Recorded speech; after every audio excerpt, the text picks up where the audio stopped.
আসসালামু আলাইকুম। সবাইকে স্বাগতম লিপাস কিচেন অ্যান্ড ব্লগ ইউএসএতে। কেমন আছেন সবাই, ফ্রেন্ডস অ্যান্ড ফ্যামিলি? আশা করি সবাই ভালো আছেন। আলহামদুলিল্লাহ, আমিও ভালো আছি। তো আজকে আমার বাসায় আমার এক বড় বোন আসবে বেড়াতে। তো আমি কিছু বাঙালি স্টাইলে রান্না করেছি। তো তার মধ্যে থেকে আমি একটা রেসিপি আপনাদের সঙ্গে শেয়ার করব, মাংস ভুনা। তো চলুন দেখে নেওয়া যাক কোলেস্টেরল ফ্রি মাংস ভুনা কীভাবে রান্না করা যায়। তো এভাবে মাংস রান্না করলে আর কোনো প্রশ্নই থাকবে না কারো। তো এখানে আমি 5 পাউন্ড মাংস নিয়েছি, আর এখানে মাংসটাকে আমি এখন ফুটিয়ে নেব। তো এখানে আমি পর্যাপ্ত পরিমাণ পানি নিয়ে আমি পানিটাকে ফুটিয়ে নিলাম। তো এখানে এখন আমি মাংসটাকে দিয়ে দেব। তো মাংস দিয়ে আমি 5 মিনিট ঢেকে রাখবো, মানে ফুটে আসা পর্যন্ত আমি অপেক্ষা করব।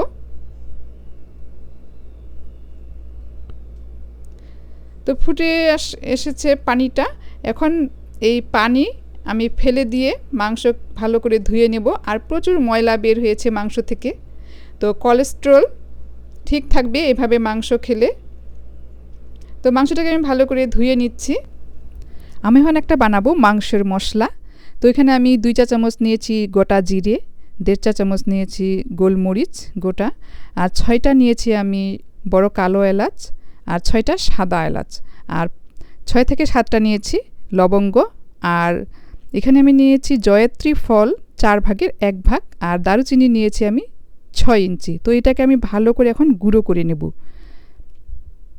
প্যানটাকে গরম করে নিয়ে এখানে আমি 1 কাপ তেল দিয়ে দিলাম, রান্নার তেল দিয়ে আমি এখানে এখন দিয়ে দিচ্ছি 4 কাপ পেঁয়াজ। তো পেঁয়াজটা এখানে নরম হয়ে আসা পর্যন্ত আমি ভেজে নেব। তো এই পর্যায়ে আমি এখন দিয়ে দিব কিছু গোটা মশলা। আমি দারুচিনি দিয়ে দিলাম 3 ইঞ্চি সাইজের, আর 2টো দিয়ে দিলাম কালো বড় এলাচ, আর 2টো দিয়ে দিলাম সাদা এলাচ, আর 4টে দিয়ে দিলাম লবঙ্গ। আর এখানে আমি রসুনটা কেটে নিয়েছি ছোট ছোট করে, আমি হাফ কাপ দিয়ে দিলাম। আর আমি 2টো আদার কিউব দিয়ে দিচ্ছি বেটে নেওয়া। তো আমি 2 চা চামচ আদা দিয়ে দিলাম, দিয়ে আমি কিছুক্ষণ নেড়ে এর মধ্যে এখন দিয়ে দিলাম আমি হলুদ গুঁড়ো 1 চা চামচ, আর 2টো দিয়ে দিয়েছি তেজপাতা। তো আপনারা স্কিপ না করে আমার রেসিপিটাকে ফলো করবেন, এভাবে রান্না করবেন, অসম্ভব মজার একটা গরুর মাংস হবে। তো আমি এখানে এখন দিয়ে দিলাম স্বাদ মতো লবণ, আর এখন আমি মাংসটাকে দিয়ে দিচ্ছি পেঁয়াজের মধ্যে। আমি কিন্তু এখন এই পানি দেব না, আমি কিছুক্ষণ এখানে নেড়ে নেব। আর কাঁচামরিচ দিয়ে দিলাম বেশ কিছু। আর এখন আমি এটাকে একটু ভেজে নেব প্রায় 2 থেকে 3 মিনিট। এটা ভালো করে ভেজে নিতে হবে। তো দিয়ে আমি এখানে এখন দিয়ে দিলাম অর্ধেকটা টমেটো। তো টমেটোটা দিলে এখানে মাংসর কালারটা অনেক সুন্দর হয়, তো সেজন্য আর কি টমেটোটা দেওয়া, এটা অপশনাল। দিয়ে আমি এখানে দিয়ে দেবো এখন বেটে নেওয়া মশলাটা। তো আমি অর্ধেকের বেশি দিয়ে দিলাম, দিয়ে আমি মাংসটাকে এখন এখানে ভেজে নেব 2 থেকে 3 মিনিট। তো এভাবে ভাজতে ভাজতে একসময় একটা সুঘ্রাণ বের হবে, তখন আমি মাংসটাকে ঢেকে দেব 5 মিনিটের জন্য। তো ঢেকে দিলাম, আমি 5 মিনিট পরে ফিরে আসছি। 5 মিনিট পরে ফিরে আসলাম। তো মাংস থেকে কোনো পানি বের হয় না মাংসটাকে ভেজে নেওয়ার কারণে। তো এখানে আমি এখন 2 কাপ পানি দিয়ে সিদ্ধ করব মাংসটাকে। তো আমি 2 কাপ পানি আমি দিয়ে দিলাম, দিয়ে আমি এখন ঢেকে রাখবো আরও 10 মিনিট।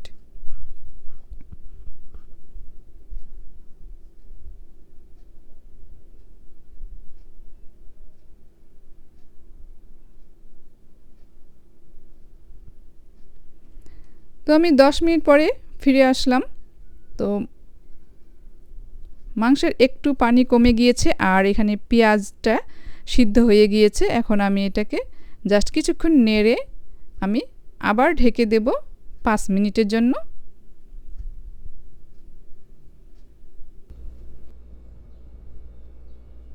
5 মিনিট পরে ফিরে আসছি। তো আমি 5 মিনিট পরে ফিরে আসলাম। পানি অনেকটা কমে গিয়েছে। এখন আমি এটাকে ভেজে নেব এই পানি দিয়েই। তো লাগলে আরও পানি দিতে হবে, তো আমার লাগতেছে না। আমি এভাবে এখন মাংসটাকে ভেজে নেব।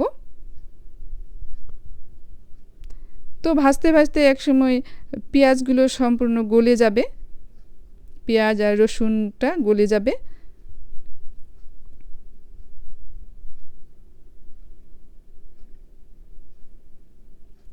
তো এর মধ্যে আমি এখন চেক করে নেব যে মাংস সিদ্ধ হয়েছে কিনা। তো সিদ্ধ হয়ে গিয়েছে, মাংস আর কোনো পানি দিতে হবে না, আর জাস্ট এই পানিটাই আমি দিয়ে দিলাম। দিয়ে আমি এখন মাংসটাকে আরও ঢেকে রাখবো 5 মিনিট। তো 5 মিনিট পরে মাংস একবারে লেগে গিয়েছে, পানি সম্পূর্ণ কমে গিয়েছে। তো আমি আরও এটাকে এখন ভেজে নেব। তো গরুর মাংস, খাসির মাংস যত আমরা ভাজবো ততই মাংস মজা হয় বেশি। তো নেড়ে চেড়ে আমি আরও 2 মিনিট ঢেকে রাখবো। তো মাংস এখন ভাজা হয়ে গিয়েছে। এর মধ্য থেকে আমি 2-1 পিস আমি তুলে নেব, কারণ এখন আমি অ্যাড করব শুকনো মরিচের গুঁড়ো। তো আমি কিছু মাংস এখানে তুলে নিলাম, যে ঝাল খাবে না তার জন্য। তো এই পর্যায়ে তুলে নেওয়ার পরে আমি এখানে কিছু চিলি ফ্লেক্স দিয়ে দিচ্ছি, মানে শুকনো মরিচ অর্ধেক গুঁড়ো করে নেওয়া। তো 1 টেবিল চামচ আমি দিয়ে দিলাম চিলি ফ্লেক্স। দিয়ে আমি কিছুক্ষণ নেড়েচেড়ে এখন আমি এর মধ্যে দিয়ে দিব শুকনো মরিচের গুঁড়ো 1/2 চা চামচ। দিয়ে আমি এটাকে আরও কিছুক্ষণ ভেজে নেব।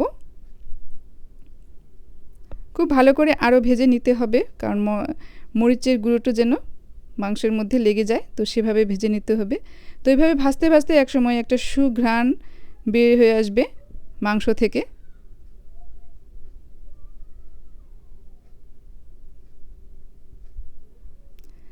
তো এই পর্যায়ে আমি দিয়ে দিলাম 2 কাপ পানি। তো আপনারা যদি মাংসর গ্রেভি না রাখতে চান তাহলে পানি না দিলে জাস্ট চলবে।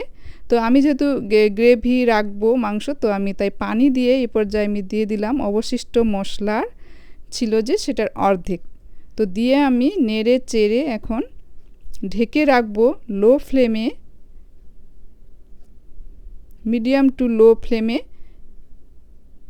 আমি 10 মিনিট আরও ঢেকে রাখবো।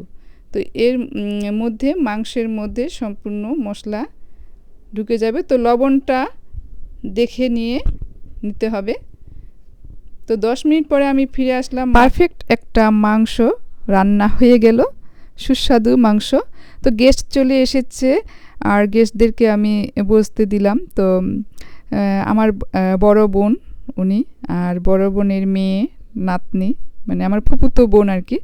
তো আমার খুব ভালো লাগতেছে ওনারা এসেছে, আমরা অনেকক্ষণ গল্প হলো। তো আমি কিচেনে চলে আসলাম আবার।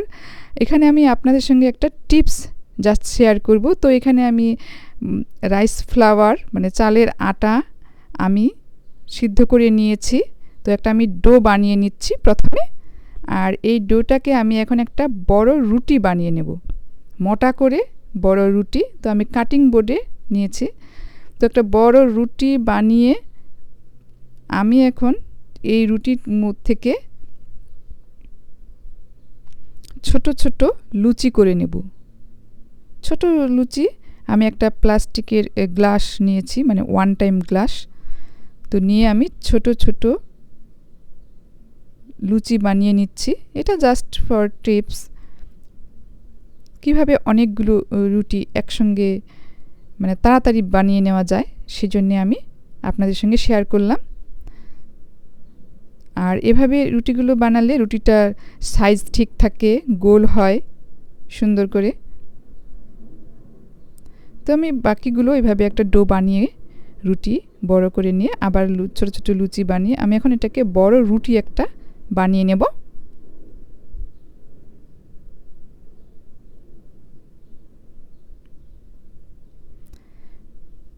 তো এভাবে একটা সুন্দর পাতলা রুটি এখন হয়ে যাবে।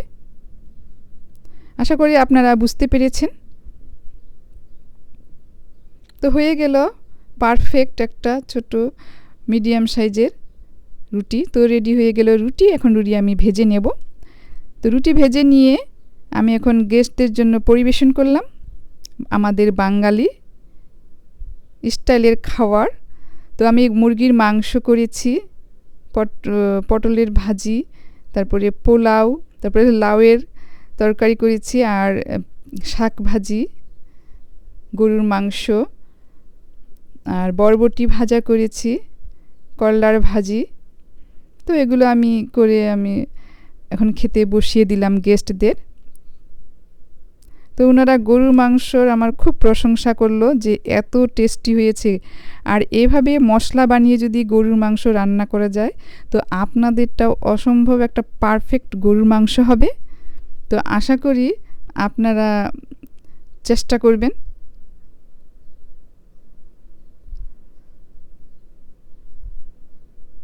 তো এই তো খাওয়া দাওয়া হলো। এই আপা অবশ্য আমাদের সবসময় খবর নেয়, প্রায় প্রতিদিনই কল দিবে, একদিন কল না দিলে উনি খুব অস্থির হয়ে যায়। সো ফ্রেন্ডস অ্যান্ড ফ্যামিলি, কেমন লাগলো আমার এই ভিডিওটা? যদি ভালো লেগে থাকে তো প্লিজ লাইক করবেন, কমেন্ট করবেন, শেয়ার করবেন, আর সাবস্ক্রাইব করবেন, আর পাশের বেল বাটনটা ক্লিক করে আমার পাশেই থাকবেন।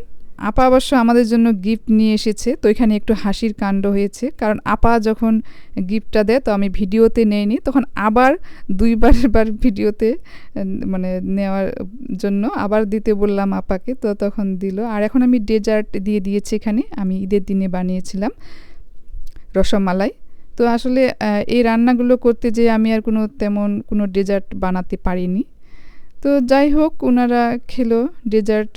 এটা ঈদের ৪র্থ দিন। আমার ভিডিও আপলোড করতে অবশ্য দেরি হয়ে গেল। আপারা এখন চলে যাচ্ছে। আপারা দুপুরে এসেছিল, তো এখন বিকেলে ওনারা চলে যাচ্ছে। অনেকক্ষণ গল্প হয়েছে আর খুব ভালো লাগলো আপারা সাথে। আর ঈদের দিন অবশ্য আসতে পারে নাই, আমাদের লিফট খারাপ ছিল, আমিও কোথাও তেমন যেতে পারিনি। তবে ঈদের পরের দিন অবশ্য গিয়েছিলাম আমার খালা শাশুড়ির বাসায়। তো আজকে এ পর্যন্ত, ভালো থাকবেন, আল্লাহ হাফেজ।